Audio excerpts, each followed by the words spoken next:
Welcome to Sweet Life Beat Life. We hope this video helps.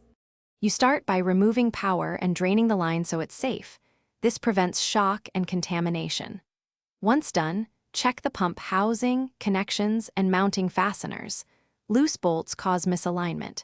Use a multimeter to confirm no voltage, then remove the access cover to view the impeller and shaft. You want to know whether damage is mechanical or electrical because that determines parts needed. Make sure to photograph connections for reassembly. This saves time and avoids wiring errors later. You now take the pump apart systematically. Loosen bolts in a star pattern to avoid warping the flange. Once open, measure impeller clearance and check for scoring or bent vanes. Small obstructions change flow and cause cavitation. Rotate the shaft by hand to feel for rough bearings. If you find play, replace bearings and seals. For electrical faults, test motor windings and capacitor continuity.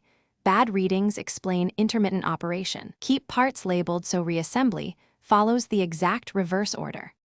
You rebuild using new seals and bearings, lubricate per spec, and torque fasteners to the listed values. Correct torque prevents leaks and misalignment.